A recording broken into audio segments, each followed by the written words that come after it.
Hey guys, I'm going to show you my green-black elf deck.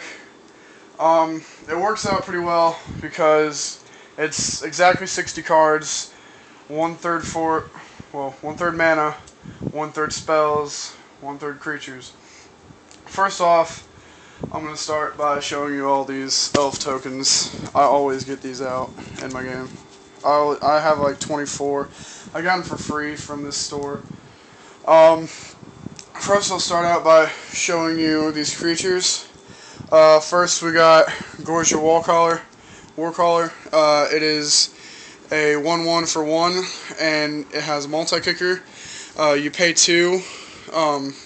It gets +1/+1 for each time it was kicked, and other elf creatures get +1/+1 for each +1/+1 counter on this creature. I only have one of those because I'm kind of poor.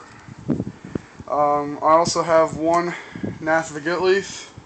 It's a 4/4 for 5. At the beginning of your upkeep, you may have target opponent discard a card at random, and then whenever an opponent discards a card, you may put a 1/1 green elf warrior creature token on the battlefield. I also have 3 Imperious Perfects. It's a 2/2 for 3. Other elf creatures you control get +1/+1. You can pay 1, tap it, and put a 1/1 green elf warrior creature token into play. I play 1 elf visionary because, I had some extra cards that I needed to put in here, and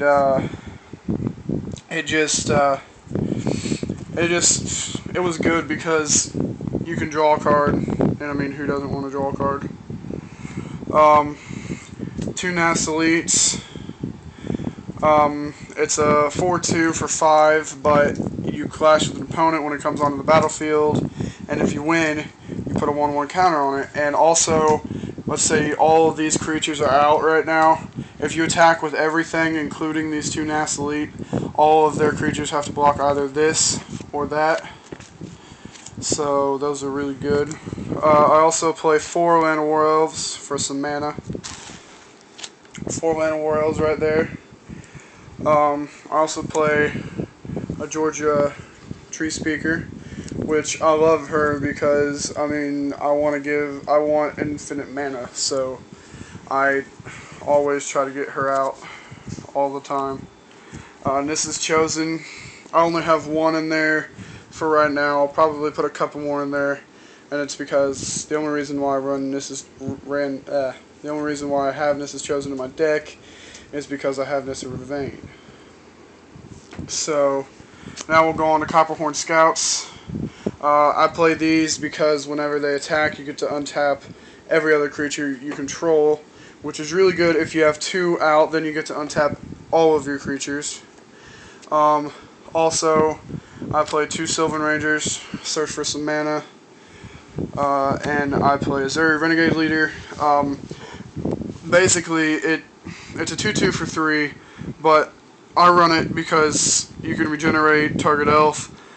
So if somebody wants to do something to one of my creatures, I can just pay 1 green mana and I can regenerate it. Also, I can pay 5 and give all my elf creatures +3/+3 and trample until end of turn. So that's it with the creatures. How about we move on to the spells?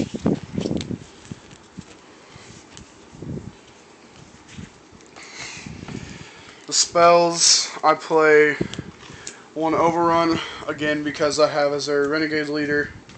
1 Nissa Ravane, because I'm kind of poor. 3 Strength of the Tajiru.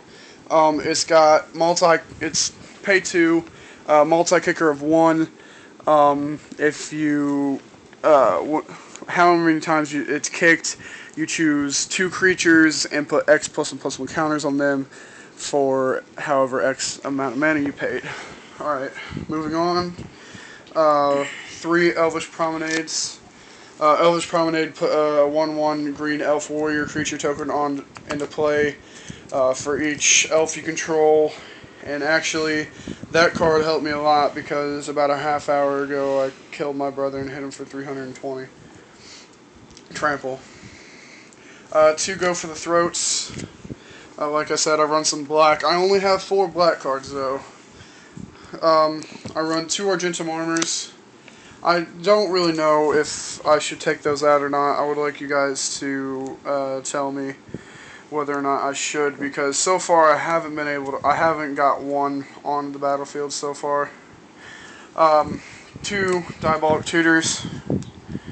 Diabolic Tutors, you get to search for any card that you want in your library, and you get to put it into your hand without you even revealing it. I also run 4 Contagion Clasps. The reason why I run a bunch of Contagion Clasps is because of Nissa. And the reason why I run Nissa is because of Diabolic Tutor. Diabolic Tutor, search for Nissa, and then I'm most likely going to get one of those in my starting hand, or I'm going to draw a few of them during the game. So I run these because I also have like infinite mana all the time, so I can just gain like 10 life for each elf I control. And last but not least, Quest for the Gym Blades. I have 2 of those. Whenever a creature you control deals combat damage to a creature, you may put a quest counter on Quest of the Gym Blades. Remove a quest counter from it and sacrifice it. Put 4 +1/+1 counters on target creature. That's just to beef up some creatures. And then I run 12 forests in here. My special lands, I run 3 Oran Reef of the Vast Woods. Let me find this other one real quick. And the reason why I run these is because you can either tap it and add 1 to your mana pool, or you can tap them and you can put a +1/+1 counter on each green creature that entered the battlefield this turn. So let's say I have all 3 of these untapped. I play a Elvish Promenade. Let's say I get 10 Elf Warrior tokens. I tap all 3 of these. All those 10 become 4/4s. So that's why I run those. And I also have a Treetop Village. Let me just separate these. I have no idea where I just put it. Yeah, right here. I run a Treetop Village just because, I mean, you pay 2 and it becomes a 3/3 green ape creature with trample. So if I get that early in the game, then I can just start swinging for 3 of trample. That's really about it. Just please subscribe to my video and let me know what you think of my deck. Just leave some comments, message me, whatever you want to do. Thanks for watching.